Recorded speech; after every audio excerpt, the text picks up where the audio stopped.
نواسۂ رسول حضرت امام حسین کی روضے کی زیارت کریں، کربلا نہیں آئیں تو یقیناً مشکل بات ہے ہر مسلمان کے لیے۔ اللہ پاک نصیب کرے نواسۂ رسول امام حسین کی زیارت کریں، اپنی آنکھوں کو ٹھنڈک دیں۔ جو بھی اس ویڈیو کو شیئر کرے مولا حسین اسے کربلا آنا نصیب کرے۔ کتنا خوبصورت روضہ ہے امام حسین علیہ السلام کا، اور میں آپ تمام مومنین کے لیے دعا گوں حرم امام حسین میں جس نے میرے اوپر ذمہ لگایا ہے ان سب کے لیے کہ مولا حسین آپ سب کو کربلا آنا نصیب کریں، زیارت کریں، اپنی آنکھوں کو ٹھنڈک دیں۔ دنیا کی فضول ویڈیو شیئر کرتے ہیں، دیکھتے ہیں کون ہے عاشق امام حسین علیہ السلام، نواسۂ رسول امام حسین کی زیارت کو شیئر کرتا ہے۔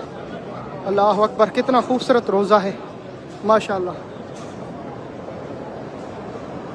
سبحان اللہ سبحان اللہ سبحان اللہ۔ گنبد کی بھی زیارت کراتا ہوں، جو پرچم تبدیل کیا جاتا ہے امام حسین کے حرم میں، اس کی زیارت بھی کریں، ماشاءاللہ سبحان اللہ۔ اگر ہاتھوں میں تکلیف نہ ہو تو ضرور کامنٹس کیجیے گا۔ یہ مولا حسین کا گنبد اور یہ پرچم ہے جو محرم میں تبدیل کیا جاتا ہے، ماشاءاللہ۔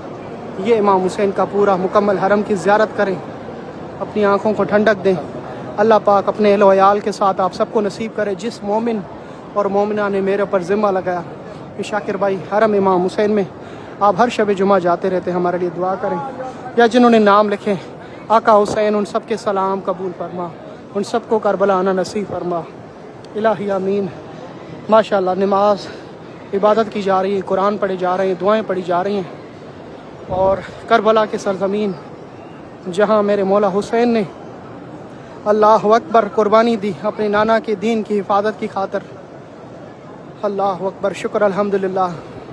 میں حرم امام حسین میں موجود ہوں، آپ سب کے لیے دعا گوں۔ جس مومن مومنہ نے دعاؤں کے لیے کہا ہے، یہ مقتل گاہ امام حسین ہے، یعنی جہاں نواسۂ رسول امام حسین کو شمر ملعون نے شہید کیا اور ذبح کیا، جس مقام پہ، یہ وہ جگہ ہے۔ اللہ اکبر اللہ اکبر اللہ اکبر۔ اس پیج کو ضرور لائک کریں تاکہ آپ کو کربلا کی، نجف کی اور مقام مقدسات کی زیارت اور اس کے علم کے بارے میں بتایا جائے، تمام مقدسات زیارات کی۔ سب کے لیے دعائیں۔